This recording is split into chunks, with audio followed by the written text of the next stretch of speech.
Welcome back to V news. మాజీ MLA గణేష్పై councillor Dhanimireddy Madhu విమర్శలు. తిరుపతి లడ్డు గురించి అవగాహన లేకుండా మాట్లాడుతున్నారని, ప్రజలను తప్పుదోవ పట్టించొద్దని కౌన్సిలర్ మధు అన్నారు. దైవభక్తి ఉన్నట్లు నటించడం సరికాదని, నర్సీపట్నం 5 రోడ్ జంక్షన్లో వినాయకుడి గుడిలో బ్రహ్మాండంగా జరిగే అన్నదానం, మరిడి మహాలక్ష్మి అమ్మవారి పండుగలను కక్ష సాధింపు దృష్ట్యా దేవాదాయ శాఖకు అప్పగించి ఆపివేసిన ఘనత నీకే దక్కుతుందని విమర్శించారు. తిరుపతి వెంకటేశ్వర స్వామి దేవస్థానంలో పవిత్ర లడ్డూ ప్రసాదం కల్తీ నెయ్యి వాడటం వల్ల అపవిత్రమైందని అన్నారు. జగన్మోహన్ రెడ్డి డిక్లరేషన్ ఇవ్వలేక తిరుపతికి వెళ్లలేదని, గత 5 సంవత్సరాల్లో దేవాలయాలపై దాడులు జరిగితే అప్పుడు ఎందుకు ప్రశ్నించలేదని నిలదీశారు. గుడి దగ్గర సూపర్ 6 గురించి కాకుండా అసలు విషయం మాట్లాడాలని, కూటమి ప్రభుత్వం అధికారంలోకి రాగానే 4,000 రూపాయలు పింఛన్ పెంచామని చెప్పారు. మరిడమ్మ ఆభరణాలు గిల్ట్ నగలని మీడియాలో వచ్చినా ఇప్పటికీ నువ్వు స్పందించలేదని ప్రశ్నించారు. ఈ కార్యక్రమంలో జంపా నాగేంద్రరాజు, పైల గోవిందు, లాల మురళీకృష్ణ, రుత్తల కృష్ణ, రవి, మార్కెట్ రాజా, ధనిమిరెడ్డి బుజ్జి తదితరులు పాల్గొన్నారు.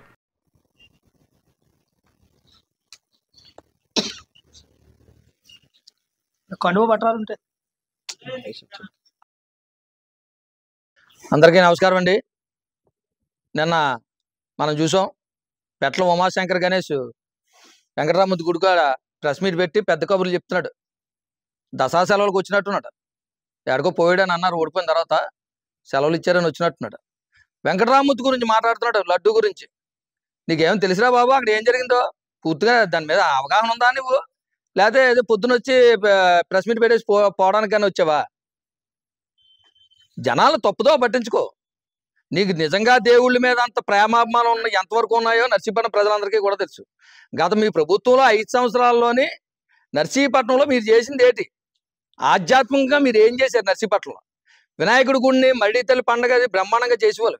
వినాయకుడి గుడి దగ్గర అన్నదానం అది బ్రహ్మాండంగా చేసేవాళ్ళు. ఆ 2 గుళ్ళని ఇండోమెంట్ చేయించి మా మీద ఏదో కక్ష సాధిందాం అనుకున్నాను. కానీ ప్రజలు ఖచ్చితంగా తిట్లు తిట్టారు నిన్ను. అక్కడ అన్నదానం బ్రహ్మాండంగా జరిగింది, పాడు చేసావు. మళ్ళీ తల్లి పండుగ బ్రహ్మాండంగా చేసి దాన్ని ఇండోమెంట్ చేయించి ఇన్ని బాధలు పెట్టేస్తున్నాడు వీళ్ళందరూ అని చెప్పి ప్రజలు తిట్టుకున్నారు. గత 5 సంవత్సరాల్లో మళ్ళీ తల్లి గుళ్ళో ఎన్ని అపచారం పనులు చేశారు మీరు? పండగ ఆపిద్దామని చూశారు, మైలుతో గుళ్ళోకి వెళ్ళారు, ఎన్ని చేశారు? ఆ మరిడి తల్లి ఊరుకోలేదు కదా, నీకు తగిన గుణపాఠం చెప్పింది, అయినా సరే నీకు సిగ్గురాలేదు. వెంకటరామూర్తి గుళ్ళో ఏం జరిగిందో నీకు తెలుసా? పంది కొవ్వుని ఆయిల్గా కరిగించింది నెయ్యిలో వాడారు, కల్తీ నెయ్యి వాడి లడ్డూ తయారు చేశారు, ఎంతో అపచారం చేశారని చెప్పి భారతదేశంలో ఉన్న హిందువులందరూ నెత్తుకొట్టుకుని ఎడుతున్నారా మీ ప్రభుత్వంలో జరిగిన అపచారానికి? మీకు అంత చిత్తశుద్ధి ఉంటే నిన్న మీ జగన్మోహన్ రెడ్డి డిక్లరేషన్ మీద సంతకం పెట్టి ఎందుకు వెళ్ళలేదు కొండ మీదకి?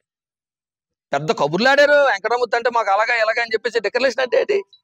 మేము అన్ని మతస్థులమైనా సరే, ఏ మతస్థులైనా సరే, బయట మతస్థులు వస్తే మేము అన్ని మతస్థులైనా సరే వెంకటరామూర్తి మీద మాకు గౌరవం ఉంది, ఆయన మీద మాకు నమ్మకం ఉంది అని చెప్పి సంతకం పెట్టి వెళ్ళాల. అలా చెప్పుకుని ధైర్యం లేక వెళ్ళడం మానేశాడు జగన్మోహన్ రెడ్డి. మీరు తిరుపతి మీద ప్రేమాభిమానాలు ఉన్నట్టు నటించరు. జనాలు అమాయకులు అనుకుంటున్నారా మీరు? పెద్ద కబుర్లు ఆడుతున్నావు. మరి ఈరోజు ఇక్కడ గుడి దగ్గరకు వచ్చి కబుర్లు తెప్పుతున్నావు కదా. గత మీ ప్రభుత్వంలో 5 సంవత్సరాల్లోనే రామతీర్థంలో రాముల వారి తల నరికేశారు. విజయవాడ గుళ్ళో సింహాలు, వెండి సింహాలు ఎత్తుపోయారు, రథం తగలబెట్టేశారు అంతర్వేదిలో. అప్పుడు ఏం చేస్తున్నావు నువ్వు? ఏ రోజైనా ఖండించావా? ఏ రోజైనా ప్రెస్ మీట్ పెట్టి తప్పని చెప్పావా? నీకు దేవుడి మీద నమ్మకం ఉంటే అప్పుడు లాలీపాప్ పెట్టుకున్నావు నోట్లోని. అప్పుడు ఏం చేస్తున్నావు? మరి ఈ రోజైనా సరే జగన్మోహన్ రెడ్డి గారిని ఏమండి ఇలా ల్యాబ్ రిపోర్ట్లు ఇలా ఇచ్చారట, మరి నిజంగానే అలా తప్పు జరిగిందేమో, మనం చేయలేనప్పుడు మనం ఎందుకు పడాలండి అలాగని చెప్పేసి ఆ రిపోర్ట్ మీరు స్వాగతించి దాని మీద ఎంక్వైరీ చేయమని అనగచ్చు కదా. నువ్వు మీరెందుకు బుదాలుతాను అనుకుంటున్నావు? నువ్వు తప్పుడు పేలాపంలో తప్పుడు మాటలు మాట్లాడకు. గుడి గురించి అని మాట్లాడి నేను లడ్డూ గురించి అని అక్కడ ప్రెస్ మీట్ పెట్టి సూపర్ 6 గురించి మాట్లాడుతున్నావు. నువ్వు ఏట్రా జనాలు తప్పుదో పట్టిద్దాం అనుకున్నావా? జనాలు అమాయకులు అనుకున్నావా నువ్వు? ప్రజలందరికీ తెలుసు, 2019లో మీ ప్రభుత్వం వచ్చిన తర్వాత 2020లో జనవరి నుంచి అమ్మఒడని అదని ఇదని చెప్పి మీరు హంగామా చేశారు. మేము అలా చేయలేదే. ఈరోజు కూటమి ప్రభుత్వం వచ్చిన తర్వాత, మా ప్రభుత్వం వచ్చిన తర్వాత ఫస్ట్ నెల 7,000 ఇస్తామని చెప్పినాను. వెంటనే 1వ తారీఖు కల్లా 7,000 రూపాయలు ఇచ్చారా చంద్రబాబు నాయుడు? ప్రతి నెల కూడా ఇప్పుడు 1వ తారీఖు కల్లా ఆదివారం సెలవు వస్తే ముందు రోజు కూడా శనివారం నాడే 31వ తారీఖున పెన్షన్ ఇస్తున్నాం 4,000 రూపాయలు. మీ ప్రభుత్వంలో భూములు తినేద్దామని చెప్పేసి ల్యాండ్ టైటిలింగ్ యాక్ట్ పెడితే రైతుల్ని ప్రజల్ని కాపాడడం కోసం దాన్ని ఈరోజు రద్దు చేశారు. ఈరోజు చంద్రబాబు నాయుడుకి నీరాజనం పెడుతున్నారు జనాలు. డిఎస్సి నోటిఫికేషన్ ఈరోజు మాట ఇచ్చిన ఫస్ట్ ఫైల్ మీద సంతకం పెట్టాడు. 16,000 ఉద్యోగాలు తీశాడు రా చంద్రబాబు నాయుడు గారు. జనాలను నువ్వు ఎవరు అమాయకులు కాదు, తప్పుదో పట్టించడానికి అవసరం లేదు. నీ పక్కన ఒకడు ఉన్నాడు 116 గడు, ఆడు బుర్రది తెగ ఊపేస్తున్నాడు ఇలాగని చెప్పేసి ఆడికి ఏదో అర్థమైపోయినట్టు.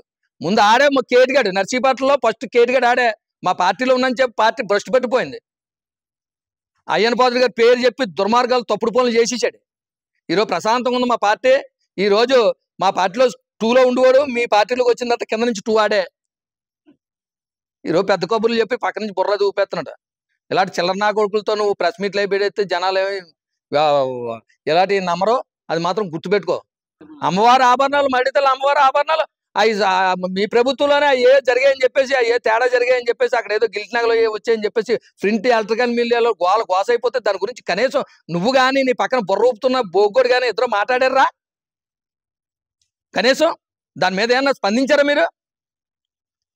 సిగ్గులేని మాటలు మాట్లాడుతున్నావు. నిజంగా మళ్ళీ నీకేదో దేవుడు అంటే అభిమానం ఉన్నట్టు తప్పుడు నిర్ణయాలను తప్పుడు పేలాపనలు వేలకండి. అందరికీ నమస్కారం. నిరంతర వార్తా సమాచారం కోసం మా వి న్యూస్ ఛానల్ సబ్స్క్రైబ్ చేయండి. నోటిఫికేషన్ కొరకు బెల్ ఐకాన్ని యాక్టివేట్ చేయండి.